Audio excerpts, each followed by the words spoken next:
제십사마 창원평야 흑풍현랑대.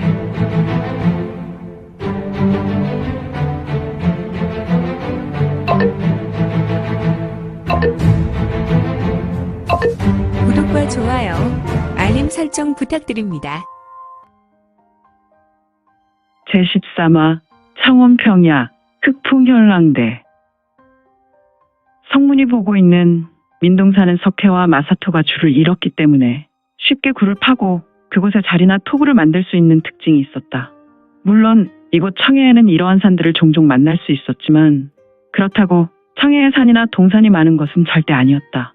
주로 평야와 초원을 이뤘고 지금처럼 겨울일 때는 흙과 먼지가 줄을 이루거나 간간히 사막과도 같은 곳을 만날 수 있는 곳이 청해성이니 이곳은 매우 척박한 지역이었다.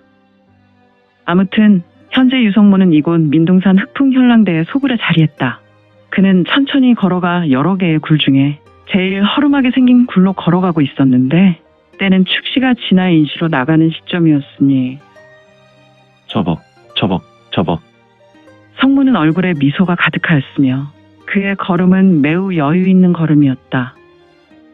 저벅. 성문은 낮은 음을 내었으며 그리고 그는 본인이 가고 있었던 허름한 동굴 입구가 아닌 다른 곳으로 자연스럽게 고개를 돌리게 되었으며 이것들아, 어서 움직이도록 해라. 우리의 대왕과도 같은 대주와 여러 손님이 너희를 기다리고 있다. 그리고 오늘은 우리의 상급자들이 나와 있구나. 너희들이 그들을 잘 모셔야 한다. 허름한 동굴 입구와 조금 떨어진 곳 동굴에서 나오는 소리였다. 그곳에서 소리는 제법 큰 소리는 아니었지만 성문은 누구보다 명확하게 듣고 있었으니 성문은 어두운 곳을 대낮과도 같이 볼 수 있었으며 정말 세미한 소리조차 집중하고 또한 마음에 원한다면 백리 밖의 세미한 소리도 들을 수 있는 청력이 있었다. 허허, 과연 성문의 능력은 어디까지가 한계인가?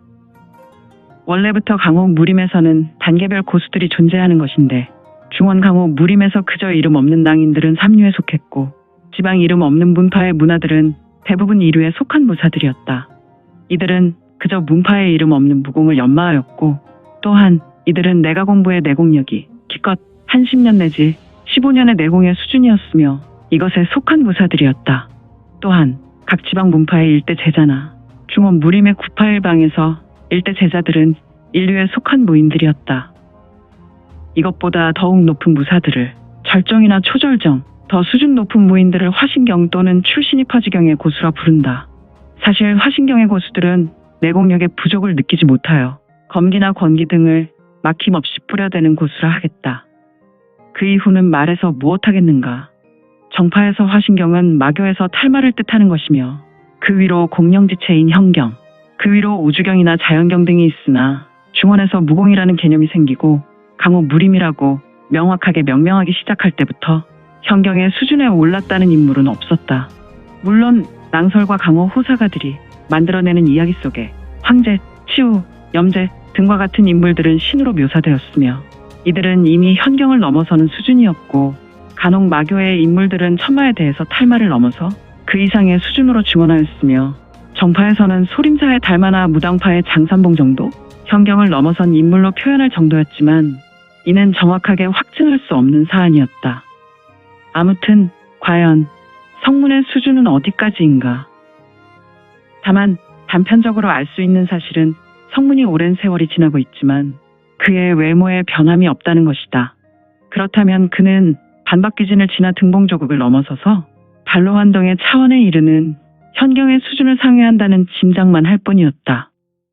허허, 성문은 본인이 집중만 한다면 불가육신통의 수준인 백리박, 세미한 소리를 들을 수 있다니. 빨리 움직여라. 우리의 주인들이 기다리신다. 성문은 소리가 나는 동굴을 의혹의 눈빛으로 보다가 추. 그는 한 가닥 성기를 남기며 신출귀몰하게 사라졌으며 저벅. 빨리 움직여라. 주인들을 더는 기다리게 할 수 없구나. 타타타타타. 사사사사사. 여러 사람이 끌려 나왔는데 이들은 하나같이 모두가 여인들이었다.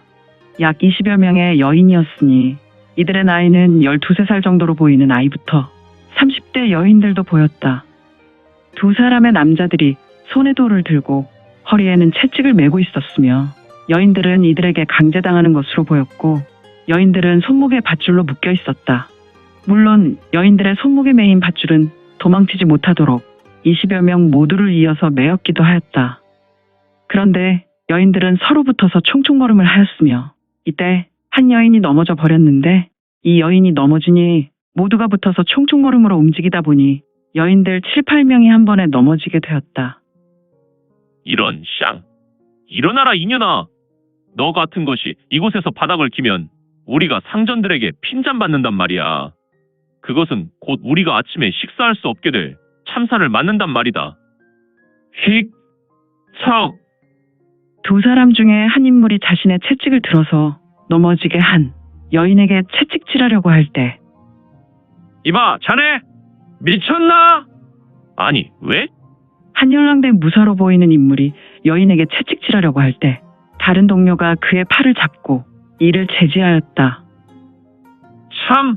자네는 오늘 아침에도 정갈조 조장에게 꼬지람을 듣지 않았나? 여인들은 우리를 먹여 살릴 우리의 상품이란 말이야. 아, 상품을 망가뜨리면 상품을 구매하는 상인들의 눈에 좋은 값을 받지 못한다고 우리가 왜 이 시간까지 잠을 자지 못하고 있는 것인가?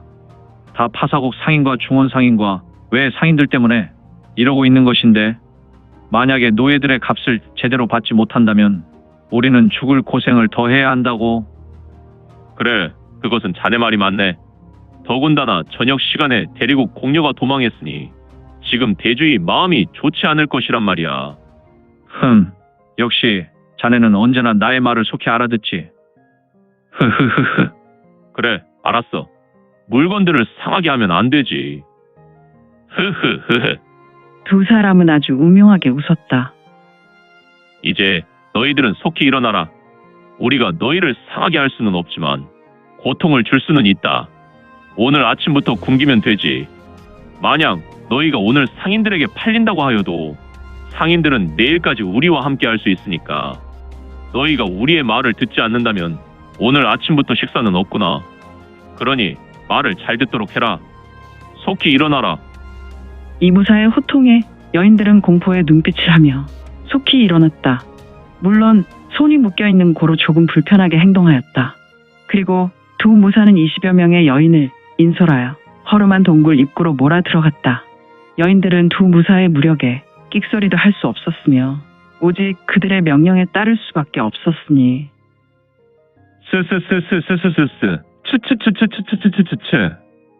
성문이었다. 성문은 두 명의 현랑된 무사와 여인들이 허름한 동굴로 사라졌을 때 호련히 나타났다.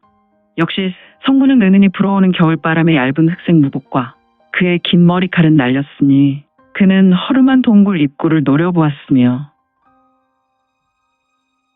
동굴은 제법 넓은 공간이었다. 비록 그 천장이 높지는 않았지만 그렇다고 그리 낮은 것은 아니었다. 어른 두 사람을 이어 놓을 정도의 높이였으니 말이다. 지금 이곳은 잔치 자리가 벌어진 것인가. 이 척박한 땅에 각종 산해진미가 차려져 있었으며 이곳은 탁자보다 여러 무리가 두세 사람씩 누운 자리에서 바로 앞에 차려진 음식들은 천천히 옆으로 누워서 즐기고 있었다. 생목인 무리도 있었으며 또한 저 멀리 외에서 온 인물로 보이는 자들도 있었다. 그리고 중원 곳곳에서 온 복장이었는데 소수민족의 화려한 복장을 한 인물들도 있었다. 아무튼 이들은 상인이었으며 중앙에 이곳의 주인인 흑풍현랑대의 대주도 보였다. 또한 중앙 자리에는 빈 곳이었지만 종전에 끌려온 여인들 20여 명이 두려운 눈빛으로 어정쩡하게 서 있었는데 허허, 이곳 화려한 공간의 한쪽 구석에 두 명이 엎어져 죽은 것으로 보였으니 이들은 바로 종전 유성문에게 후려맞고 얼굴에 똥을 묻히고 달아난 흑풍현랑대의 말단 무사가 아니었던가. 아무래도 이들은 용마표국이 야영하였던 분지에서 꽁지 빠지게 도망 나와서 돌아온 후 보고하던 참에 대주란 녀석에게 장으로 후려맞아 즉사한 것 같은 모습이었다. 이들이 엎어진 자리에 피가 고였는데 이들의 머리가 비정상적인 모습으로 꺾여 있었으며 아마도 후려맞고 즉사하며 넘어진 모습으로 예상되었다.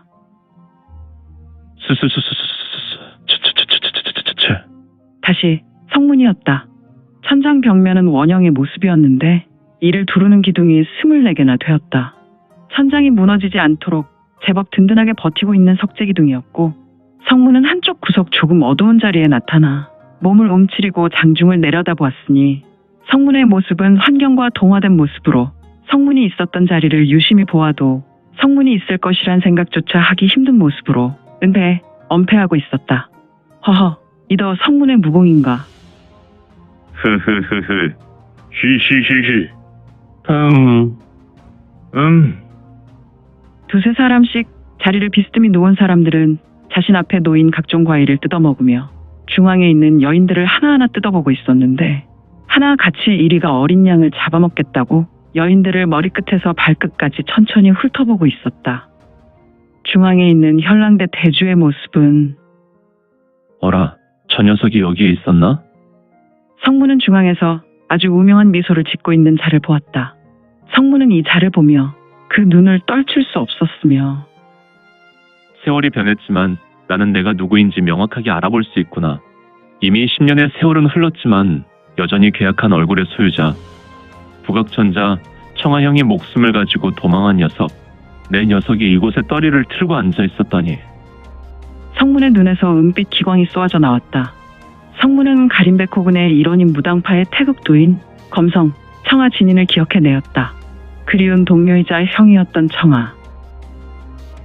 지난 10여 년 전 성문이와 가림백호군은 18명 모두 막북에 있었던 베이르 테무르의 주둔지로 기습하였으며 이 작전은 당시 홍건군의 대장군이었던 주원장의 명으로 원군의 대장군 페라천모가를 암살하러 투입된 작전이었는데 애석하게도 평소 호용호제하였던 성문의 의형인 검성청아 진인이 북악천자에게 죽었던 일이 있었다. 이를 몰랐던 성문은 북악천자를 놓치고 후에 북악천자가 자신의 의형을 죽게 했다는 것을 지포사신들의 정보로 알게 되었고 성문은 비록 가림백호군의 상좌를 그만두고도 이 북악천자의 소식만큼은 알아보고 있었는데 하지만 대명천지에서 완전히 사라진 운의 18존, 사파제일존 북악천자의 소식은 오리무중이었는데 이놈, 여기서 만나다니. 형님의 귀일은 아니지만 형님을 만난 것처럼 기쁘기가 한량없구나. 성문의 미소는 더욱 짙어졌다. 그리고 그는 주변을 좌에서 우로 쓸어보았고 후후후후. 이곳을 확실히 그리고 녀석을 확실하게 매줘 지으려면 사전 작업이 확실하게 필요하구나. 나는 녀석만 제거하려 하였지만 이곳에 온 후 이곳은 악의 근원과도 같고 쓴뿌리와 같은 거악의 집단이었다. 그러니 뿌리째 뽑아야겠군. 후후후후.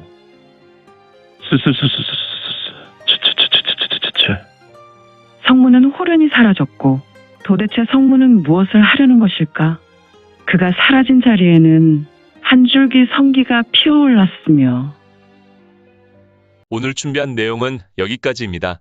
민지원의 매거진에서 연재되었던 영웅불사지체는 2020년 8월 5일부터 2년이 넘도록 연재되었습니다. 그동안 영웅불사지체 시청에 대단히 감사드립니다. 현재 암천기로 2부가 연재되오니 참고해 주시고 앞으로도 민지원의 매거진 더욱 응원 부탁드립니다. 그러면 오늘도 세상에서 최고로 멋진 하루 되세요.